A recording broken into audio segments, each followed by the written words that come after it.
İnsanın həyatını rahatçılığa gətirir, çıxardır din ki, insan həyatdan ləzzət alsın və o bu ləzzəti ona bəxş eləyən Allaha yönəlsin. Ləzzətlə yönəlsin.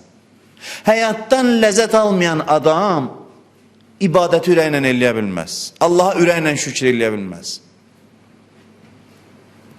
O adam ki, həyatdan ləzzət alır, həyatı keyf içində yaşayır, o adam keyflə də gedir Allaha ibadət eləyir. Ki, minnətdaram ilahi, bu gözəlliklərə görə. Bir də var, narazı, sıxıntı içində, zariyə gedir, onun ibadəti nə olacaq?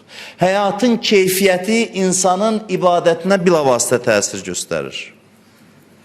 Gecə namazı haqqında yaxud danışaq. Gecə namazı da irfanın zirvəsidir, mənəviyyatın zirvəsidir.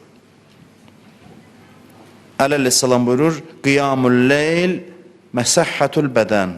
Gecə namazı bədənin salamatlığıdır. Gecə ibadət eləyən adam, hər gün gecənin o saatında duran adam, dinin o hökmlərinə əməl eləyən insan cismani baxımdan sağlam və gözəl əhval-ruhiyyədədir. Biz inana bilmirik ki, gecə namazı bizim məsələn sağlamlığımıza faydalı ola bilər. Bizim dinə baxışlarımız belə deyil. Bizim dindən ümumiyyətlə bu gözləntimiz yoxdur ki, din gəlsin bizə həyatda nəsə gözəlliklər bəxş eləsin. Canımızı salamat eləsin. Biz elə bilirik, din bizim canımızla işi yoxdur. Din gəlsin, bizim dünyamızı abad eləsin. Biz elə bilirik, din bizim dünyamızı əlimizdən almağa gəlib. Gəlib çatacaq o hədislərə, ayələrə ki, dünyanın dəyərsizliyi deyilir. Onu çalışacaq izah eləyək ki, o nə deməkdir? O demək deyil ki, din gəlib bizi həyatı burnumuzdan gətirsin, dünya həyatını, canımızın sağlamlığının qaydına qalmasın. Yəni, bunların əks mövqeyində dayansın bunlara. Din bu deyil.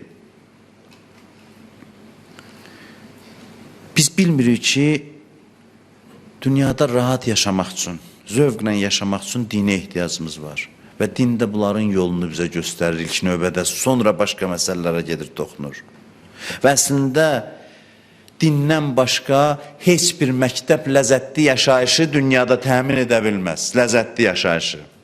Bunu biz bilmirik, biz inanmırıq. Bu həyatın yaradanı Allah'tır. Bizim yaradanımız Allah'tır. Hər şeyin düzünü, qaydasını, qanunu ən gözəl şəkildə o bilir. O yol göstərir bizə ki, necə yaşa ki, uğur qazanasan.